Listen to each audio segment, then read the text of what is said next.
away day in San Diego. The Dodgers dropped 2 out of 3 in St. Louis to start this road trip. Now look to win 2 out of 3 over the Padres, make it a happy drive home in traffic. To Los Angeles later this afternoon, Ben Kasparius will get the ball for the rubber game of the series coming up in 30 minutes. Hi, everybody. Welcome to Access Sportsnet Dodgers, brought to you by your Southern California Toyota dealers, John Hartung, Nomar Garcia-Part, Adrian Gonzalez. And Adrian, you know what it's like being on both sides as a Padre and a Dodger playing in this series, and it's always an electric atmosphere there at Petco Park. It's always a great atmosphere when the two teams are good, the fan bases are great, they both get into it. It is just a great rivalry. And, you know, right now we're living through one of the best times of this rivalry. It's been an amazing 3-4 year run of this rivalry, and it just continues to get better. So every single series, every single game is exciting. The fans are into it, and that's really what creates rivalries, right? It's the fans, it's the excitement, it's teams being good. So, you know, just every game's great. You know, as a player, it's a nice stadium. It really is a nice ballpark to play in, and that's one thing. And then you also feel the environment, and I know as a Dodger player, you feel, because it was always filled with Dodger fans, you felt like, man, this kind of feels like a home game. And then the other thing around the city, even when you're walking around prior to the game and after the game, you feel the buzz around that, and that's a nice feeling. All right, let's get right to Dave Roberts' lineup card, see how he's stacking things against Padres right-hander Randy Vasquez. It's Shohei leading things off, followed by Mookie and Freddie. Will Smith in the cleanup spot. He does the catching today. Then Teoscar Hernandez in right field.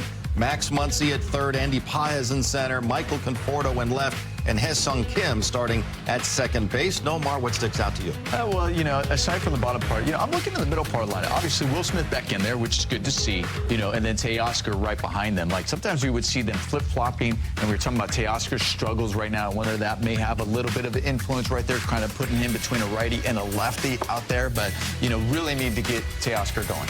Yeah, I mean, and, you know, we talked about getting runs early, looking at Shohei, Mookie, and Freddie. Get us some of those runs early, put a little pressure on the Padres, and let's go. Looking at the guy in the 9-hole, Hae-Sung Kim struggled during spring training. Then he made some swing adjustments, started the year in the minors. Since being called up last month, he's been really good. He's hitting .403. He's 3 for 3 against lefties with a double and a homer. Yet, Nomar, he hasn't climbed up the trust tree enough to where he's playing every day. He didn't start last night against a right-handed pitcher. What more do you want to see from Kim before he starts getting even more opportunities? I don't really need to see much more. I mean, you know, as he's showing that he can do righties and lefties right now. He's a dynamic player. He's exciting out there. It's just a matter of where you want to put him out there as far as position is concerned. He's shown that he can play multiple positions.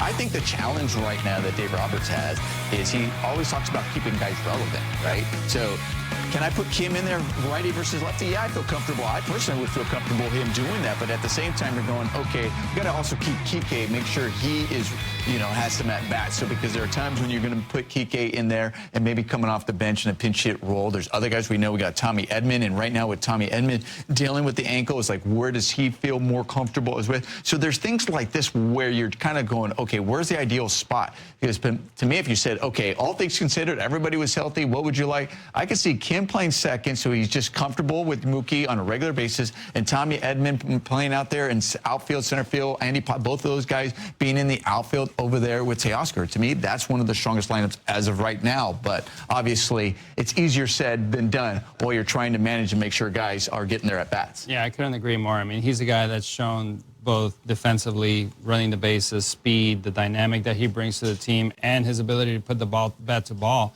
I mean, this is a guy that should be starting, but because of the fact that you want to keep guys in the lineup, you want to keep, you know, keeping guys fresh, he's a guy that kind of will sit here and there depending on those matchups. And, you know, right now they're trying to get Conforto going. I think as the season goes on, if Conforto's not able to get it going, I think that's that spot in the lineup that he will take every day.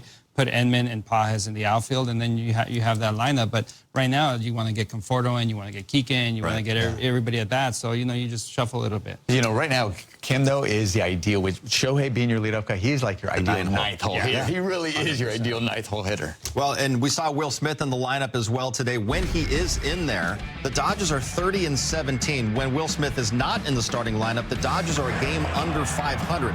You have a catcher hitting .320. He's been the best in the National League with runners in scoring position this year, Adrian, which is a real luxury. But he changes this offense when he's in that lineup. Oh, 100%. I mean, he is so dynamic, both sides of the ball. You know, he is the guy that you want out there in the big game. He calls a great game. The pitchers trust him.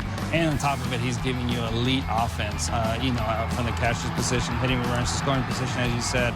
Everything he does is just incredible. So, you know, you want to keep him in there as many games as possible, but you also want to keep him fresh for the back end of the season. We know he had a little bit of an injury last year and struggled in the back end. So keep him as fresh as possible for the back end, for the playoffs. So, you know, it's a little bit of a, you know, play him a lot, but not too much. No, that is the challenge, right? That is a challenge when you have a catcher that is a really good offensive catcher, and that's exactly what Will Smith is, a guy who can hit in the middle part of your lineup and be impactful. And so the challenge is, how do I balance that importance of the bat in the lineup, and how do I balance him getting his rest, because we know it's a taxing position, and obviously it takes your toll over the course of a season. So, and then the other thing is the Dodgers don't have the luxury of just saying, well, you know what we can do? We can possibly put him at first base or maybe some other place and maybe take it easy a little bit and do that, because you have a guy, Freddie Freeman, and you have some other guys out there, so you just don't have to do that. You can't so DH obviously, him either, right? yeah. You can't DH him because you have a guy by the name of Shohei Ohtani, so you can't just be moving him around like that. So you give him his days, and that's okay. But, man, when he's in the lineup, obviously makes a difference. Definitely want to keep him fresh, though, for that stretch run and into the month of October. The Dodgers have a chance to win the series today. And Dave Roberts turning to a rookie pitcher to hopefully set the tone today, as Ben Kasparius will get the ball this afternoon. Kirsten Watson is in San Diego. She joins us live with more on the Dodgers pitching plan today. Hi, Kirsten. Hi, John. Well, it's a rookie pitcher in Ben Kasparius who has stepped up in huge situations for this team, whether it's picking down a start in the World Series last year, stepping in with some of the high-leverage arms were on the IL, taking down multiple innings out of the bullpen. He's someone that Dave Roberts has said he's learned to lean on, and he's truly stepped up and kind of being on that trust tree. So today, he does have the start. Dave Roberts talked about just what this means moving forward for Ben Kasparius and how the injuries to the rotation have now impacted the decision to potentially have him in there in the rotation moving forward. I think that's one part of it. I also think part of the fact that, you know, losing Gonsolin kind of also, you know, created a different opportunity for Ben, or a need, any way you want to look at it. Has there been conversation then about, you know, Ben's pitched very well. Is this the best way to maximize that? Yeah, I think that's kind of internally kind of figuring out how we get through this period before we get other guys back to health, and, you know, what's best for Ben, what's best for our ball club in this moment in time. So those are the conversations, and, you know, as Kirsten said, potentially there's a chance to continue to build them up, which, you know, right now makes sense. Have you talked to him about it and kind of pitched it to him? I don't think there needs to be a pitch. I think that this is kind of, he's in for whatever is asked of him. What is he kind of stretched out to right now? Like the 3? I think 3 and 45. I think I like for today, something like that. Toyota Adrian, 65 career home runs at Petco Park. So you are going to start us off today. Oh, no, I mean, I am going to go with a player that's really been struggling as of late, but he's been working on his craft, and I think today he's going to get it all figured out, and that is Teo Hernandez. He's going to have a great game for us. I like that call. That's a great call. I also am going with a guy who's been struggling and is going out there, and we're saying, listen, it's coming. It's getting there. Getting an opportunity once again. Michael Conforto. I think Michael Conforto has a big impact on you guys inspire me, because I'm going to take a guy who's been struggling as well. Well, by his standards. Shohei Ohtani has not homered in his last 8 games. That's the longest drought of the entire season for him. The drought ends today at Petco Park. Big show with the Today, there's an opportunity for the Dodgers to win this series. Obviously, last night, a tough one. But how are you hoping to see just the guys bounce back today? It's been a long, obviously, we haven't had an off day in a while, so guys are a little bit tired. But obviously, this series, you know, brings out a lot in guys. You know, the energy in this place. Obviously, it's a pretty good rivalry for us. So I'm not worried about last night. Obviously, those games happen, and today we're going to come out. I already see the guys are ready to go, and honestly, looking forward to winning the series and then getting an off day.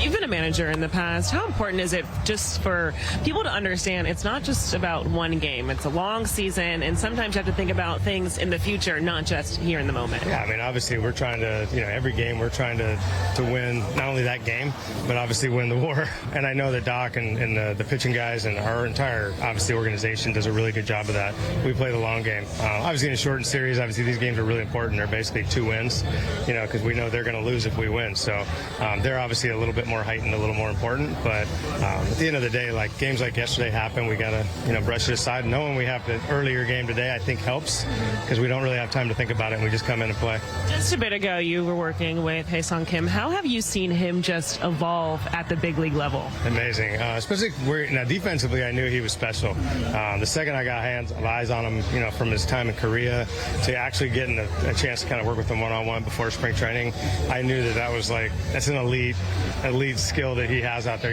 I can't really teach a lot of the stuff that he actually does. But as far as like his at-bats and just him being a Major League Baseball player, he's come a long way in a short amount of time. Obviously in spring training, we saw the bat, he struggled a little bit. He had to learn, had to work on some swing, some, more approach stuff. But, you see his bat quality now and the way he impacts the game. And when he's on the bases, he's fun for me because he's the biggest threat we have. Being here in Southern California, of course, we've got this rivalry here in San Diego, the exciting matchup. There's also something a little bit more special is you have your son here with you right now. It's summertime. What's it like just having days at the ballpark with him? I mean, it's a blessing. Honestly, it really is. It's so nice for me. And, he wants to work and he gets frustrated if things aren't going right. But just to be out here and honestly, this organization, it's pretty special that they allow that to happen because I know that other places it's a little bit frowned on. They think they're going to get in the way of the players and the players are going to, and I guarantee you there are some players who are like, all right, all these kids around. But you got Kershaw's kids out here. You got all these other guys out here. Miggy Rose throwing to his kids out in the center field. I just, as a dad, it's the most special thing you can have, honestly, to have your family out here, to share those moments with them. And then, honestly, to kind of go through the ups and downs of baseball with them. It's a hard game, and it's a lot of scars under this uniform. But just, having him be out here with me, I can't ask for anything more. On this trip, they are only hitting 186 in these situations. On a 2-1, Hernandez sends one in the air to deep center field. Merrill's going back. It is gone! Teoscar roars again!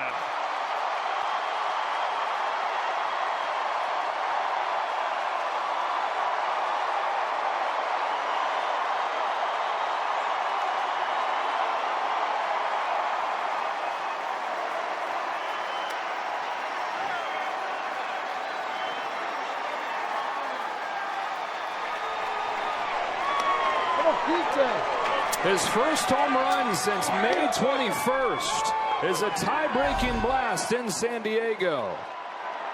Sometimes a veteran is struggling and a day game after a night game, you think as a skipper, maybe I'll give him a day just to watch a game and settle in a little bit, reset. Teoscar said, no, I'm in there. My alarm clock went off. I'm ready to go. Struggling a couple at bats here before that home run with 2 strikeouts and then didn't miss that pitch. Muncy cracks one to right center field. That's headed for the gap. It's down. Holds on with a single. Down to Kirsten. Thanks, Joe. Well, just quickly with Teoscar Hernandez, as much as the results haven't been there as of late, he talked to me recently just about some of that frustration with the swing and miss. But he actually felt in that last game in St. Louis just where the ball was going. He said if he's going to center field or to the opposite side, that's when he feels like things are starting to click. So he felt like he was getting closer and closer the last few days. So, of course, I have to imagine these results felt really good for him, guys. He was feeling great until he got pelted. So he's got a hit in 7 straight, but he's not driven in a run in that time. And a relatively quiet month of June for Ohtani. Well, we could be in for a very hot homestand from him. He's not going to stay cold very long. And boy, does he love playing at Dodger Stadium.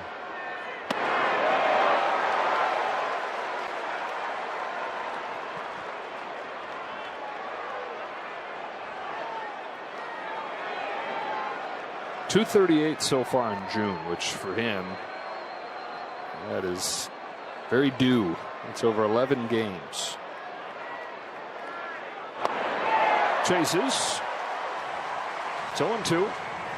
His longest homerless drought of the season at 8 games. And this is just a pitch selection issue. Not picking up the spin and then looking like he's chasing. Happens to the best of them.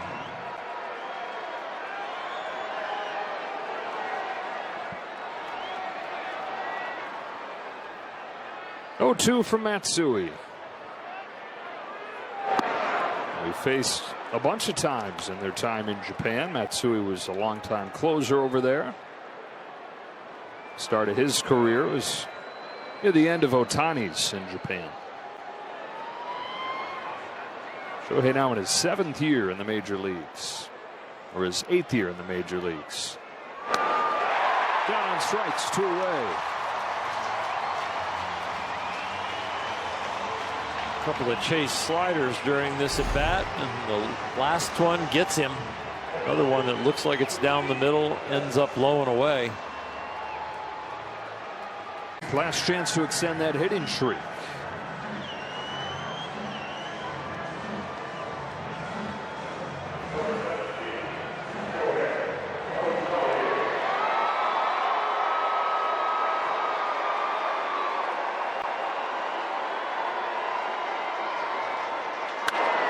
He will into right center field, not waiting around, and not just extending the hitting streak, but looking for a triple.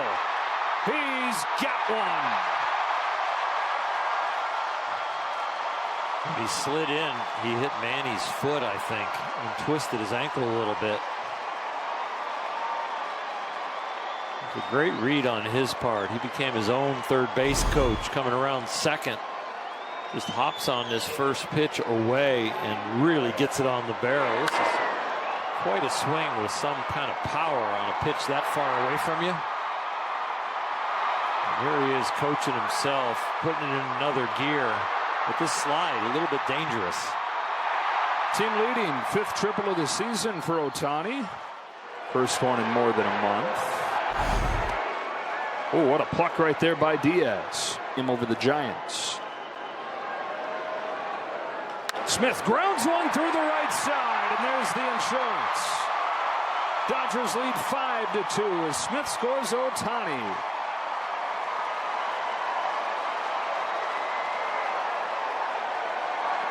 Will Smith goes pop-up, strikeout, and the relievers come in, and he goes walk, hit, hit.